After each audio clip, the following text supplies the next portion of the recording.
The topic for April 2019 is Pathwork Lecture 162, which is 3 levels of reality for inner guidance. And I divided it up into 4 subtopics, and obviously 3 of them are the 3 levels. But the first aspect has to do with the first level. And so we spent the first week's worth of meetings on the topic of seeing illusion from different angles. I'm going to experiment this month with doing a presentation after each set of weekly meetings, because sometimes the depth of a certain discussions really adds to the understanding of the lecture. So this week, when we're looking at illusion, we're looking at it for the purpose of untangling level 1, which is what you think exists.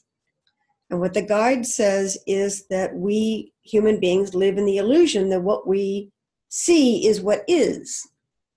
And we don't understand that we're seeing through filters. So just because I see, read, hear, understand, touch, feel, experience, that doesn't mean that I am actually experiencing reality. And so the trick is for me to learn what relationship there is between my experience, my understanding, which is actually what my brain has come up with, what my experience is, what my understanding is, what my interpretation is of all these signals that are coming in. That's my reality. That's what I think exists. To learn about the discrepancy between what I think exists and what actually exists. Now, we do have to be clear on what we think exists.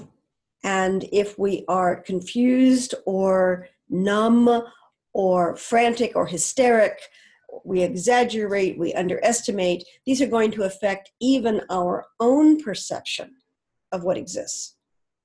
And we worked with some of this last month in looking at Pathwork Lecture 199, the ego tricks, the ways the ego affects our perception of reality.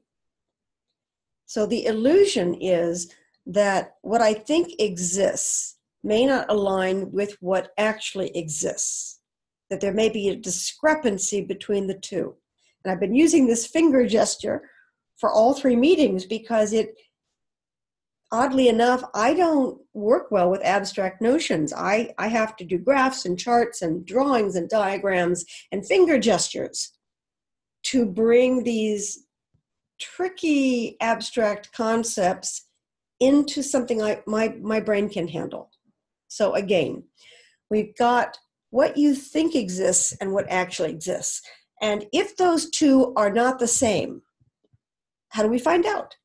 I'm going to call this alignment. When they're in alignment, maybe not perfect, but close enough.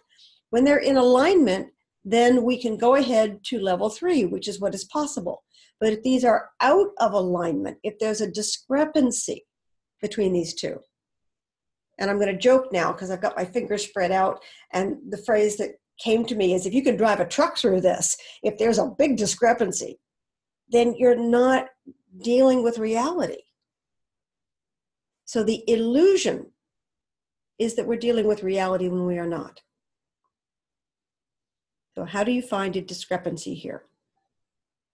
One way is to be open to feedback. If I believe that there is gravity, literal gravity, and I walk across the floor and I begin to float, that's a feedback that gravity has stopped working. I need to take that in. It may be difficult for me to take that in. It may feel like I'm in a science fiction movie. It may feel that I've gone mad. A lot of things may occur to me. So there needs to be a way for me to say, are my feet on the floor? Oh, my feet are on the floor. then what was that experience about? Was that a fantasy? Was that a daydream? So we have sensory feedback that can tell us what happened. I'll give you another example. There's a way where we hear something, but we're not sure what we heard. And some of us have the ability to, it's as if we're rewinding the tape and listening to the vibration in our ear. What did I hear? And then we focus for a moment and we rehear it and say, oh, okay. It's not an uncommon occurrence. It's a way of checking feedback. My first reaction was that I heard a mumble, but when I thought about it, I actually did hear the words. I just didn't process them quickly enough. And now I can process them and I understand. This is a very common occurrence on New York City subways because the drivers are sometimes speaking with accents.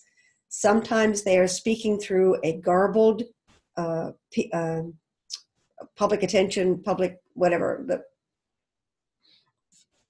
We don't hear them well. There's a lot of interference in the sound system used on subways. Sometimes people are talking loudly or there's music playing, something's going on, and we do not understand the announcement. And what we do is we turn to each other. What did he say? Are we stopping at the next stop? Are we skipping a stop? Are we going to stay here forever? Are we going to stay here for a minute? And when we look around at other people, somebody may have heard it more clearly than we did. So I may not have understood his words, but somebody else may have. And we communicate with each other. And we tell each other what we heard so that we share the information that we have. And then we make decisions about whether we're going to get off the train and use another line or wait, whatever. What I am describing is that there are thousands of ways to get feedback. One is to turn to the person next to you and say, what did you hear? What was your experience? Another way is to test your own sensory memory of what happened. Did they actually touch my shoulder? Or did I just feel the warmth of their body and imagine being touched? Was that a gunshot or a backfire? Or just a loud noise? This is how we check our feedback. The guide is suggesting that we go to feedback, we go to find feedback mechanisms to find out whether what we believe actually happened or not. Now, if the feedback is that's not what happened, then we need to look at our belief system. How are we insulating ourselves from hearing, perceiving, understanding reality? That's a serious issue. Where have I made myself blind, deaf to input? Where have my defenses become so tight, so fear-based, and where am I feeling so threatened that I can't let input come in? Where am I editing what I hear so that I don't hear certain sides of an argument? So what I believe can influence what I perceive is reality. These two need to be aligned. Once these are aligned, then other possibilities can be looked at. But if you're not in reality, you can't look at where reality can go. So this is how illusions relate to our perception, our belief system, which relates to our ability to check that against reality, which will then allow us to see what is possible. Now, what is possible does not mean what you imagine. It means what is possible. So we need a reality check in order to look at possibilities. So that's a short summary of what we've been working on this week. I will attempt to add to it this month based on what comes up during the meetings for each week, and hopefully join these together so you're not looking at 4 shorter videos. Thanks for listening.